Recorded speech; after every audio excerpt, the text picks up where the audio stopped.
What's up, everybody? This your boy Trayvon here with Scent Talk TV, and today I'm going to do a first impression on two fragrances that I got from my local Macy's backstage area. Now, these two fragrances I have not seen before, and by the looks of the box and the looks of the bottle, it really did intrigue me to pick them up. And I did a little research online to see what the notes were and all that good stuff. Didn't find nothing. Tried to see if there were any other reviewers that reviewed this fragrance in the past. Didn't see any reviewers do any type of first impression full reviews on these two fragrances at all, except for one person, and that was like a couple of years ago. And that was just a first impression, and that was it. So I guess it wasn't worth a full review. Maybe because it was bad, maybe in smell and performance, but who knows? And we're about to find out. But I'm talking too much. Without further ado, let's just jump into it. So coming up first, from the house of Carribean Island Supply Company.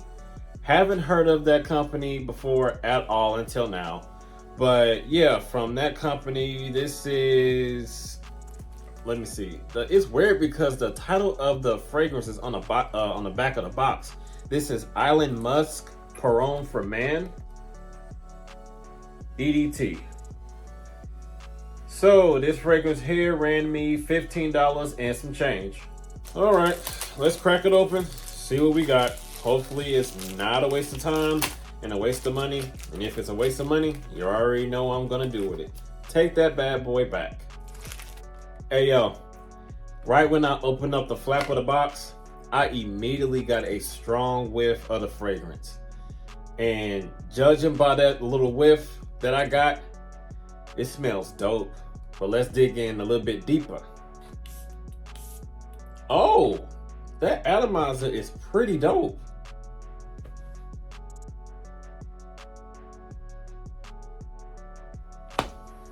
Man, come on.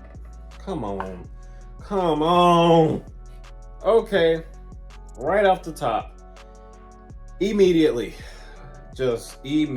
I just got this strong hint of pineapple. Fresh, brisk, pleasing pineapple. And you already know where I'm going in the direction of what does this fragrance smell like? What is it a clone of? What is it a dupe of?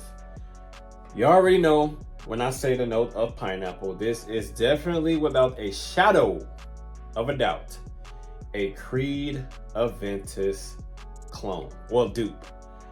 I am tired of smelling this DNA in every freaking thing. I am so tired. However, it does smell good, at least so far. The similarities is there. And it's not too much of a close dupe of Creed Aventus, but it does share a lot of components of Creed Aventus due to the fact of that pineapple note. It's not smoky. It's not like, a very harsh projecting or a harsh, opening like, Club de Nuit has. But this is more of a like island brisky, island breezy type of a summery Creed Aventus dupe. And that's pretty much it. It's clean, fruity, pineapple, very brisk and musky, which I do like so far. It has a little bit of a green woodiness in the background as it dries.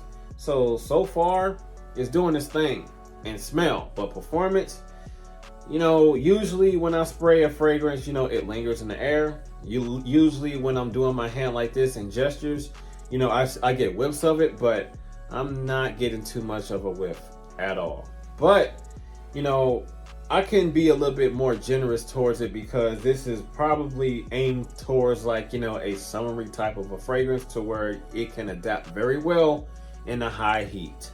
So fragrances like this, I will think and assume that this would be, to the best of my knowledge and the sense thereof, that this will be more suited for the summertime due to the low projection and the fruitiness that comes from this one. As it dries down on my skin even more, the pineapple accord that I got out of here, that pineapple note is withering away quite fast. The projection is pretty low. It's pretty low on this one. Like I said, it's probably it project and do its thing in in terms of the high heat situations, you dig it. But I would say that there's a little bit of a synthetic type of a woody greenness in the base of this, but the pineapple is getting a little bit more of a soft, ever so soft powderiness and clean at the same time. This is not a bad smelling fragrance at all. It's just that, the performance could be a little bit better thus far. Can't test it in the high heat. We're not in the summertime, obviously.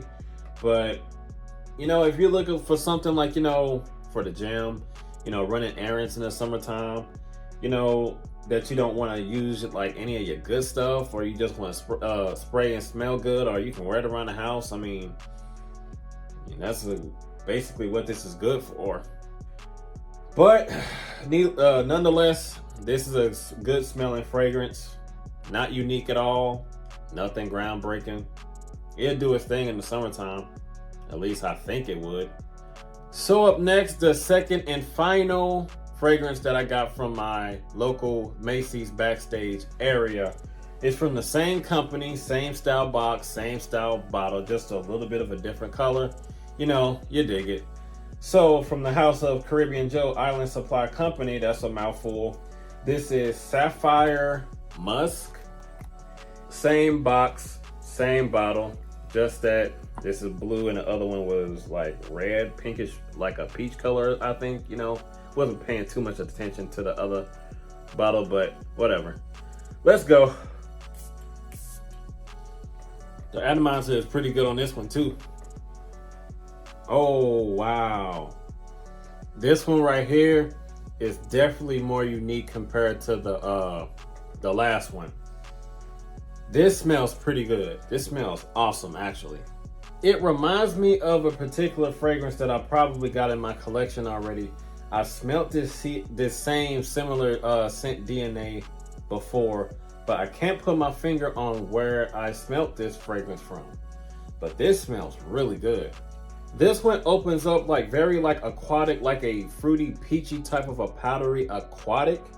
And it's very juicy and sensual. It's very captivating and very dope. The scent DNA, that is. Like performance and stuff like that, I don't know. Obviously, first impressions. But it does come off a little bit feminine, because it does have a little bit like fresh, like aquatic, like florals or something like that going on in here, at least in the opening. The opening is beautiful. I love how the opening smells with this, and I hope it stays on my skin. I hope the opening of this fragrance lingers throughout the longevity of this fragrance as it dries down on my skin, that is. And man, I'm quite pleased so far. As I sprayed this on my skin initially, it gave off this powdery aquatic peach-like fruitiness that is very awesome in the opening. I'm a big fan of the opening of this one. It opens up beautifully, but it does have like a little bit of a white floralness to this, which adds a little bit of a feminine touch, but it is overall masculine. But it has a feminine undertone within that powdery fruitiness with that aquatic touch to it. There's like a aquatic marine type of a feel to it, which is amazing so far. And that opening is gorgeous. Hopefully that opening lingers on my skin throughout the longevity of this fragrance. And this one right here thus far, by me spraying on my skin, on my hand, is projecting a lot better than the last one, because like from right here, I can smell it pretty well. It's not a beast, but I can smell it pretty well versus the one that I already mentioned already. This one right here is stomping the other one, and I'm a pretty good fan of this one so far in the opening, for the opening at least. This is kind of reminding me of like a Nautica Voyage type of fragrance. You know, it runs in the realm of a Nautica Voyage type of a fragrance. But to me, this would be, if this was a flanker of Nautica Voyage, that this would have been a solid scent DNA of a flanker of Nautica Voyage, because it does give off that, you know, that aquatic, you know, somewhat powdery, musky type of a smell that's clean and wonderful. But this one basically takes that similar DNA and adds a little bit more character to it. You know, when you spray Nautica Voyage, you do get somewhat of a little bit of a nostalgic feel to it in the opening, but this takes this scent DNA, not this one, but Nautica Voyage scent DNA, and amplifies it into something a lot better and adds a little bit more of a modern day feel and a little bit more character to it as well. Now back to Island Musk. That one transitioned to, like, you know, a tart like woozy pineapple, which doesn't smell bad. You know, I'm just like mad about it because I smelled this scent DNA all over the place, and it's nothing new, nothing unique, you know, but it's just, you know, I'm okay with it. It's all right. But Sapphire Sands, the one I just sprayed, is dope. In performance, thus far, it is stomping the crap out of Island Musk. So if you see these two and you want to decide which one to pick up, I'd definitely say pick up Sapphire Sands. It is amazing smelling. And as that dries down, as it already done dried down actually, you get this very, very sweet heart of a powdery, peachy type of a smell that's fresh and clean at the same time. Smells great. Definitely reminds me of something like, you know, within like the Nautica Voyage line, you know, in the realms of those fragrances. It definitely reminds me of those, but a little bit better. Sapphire Sands, it's a winner.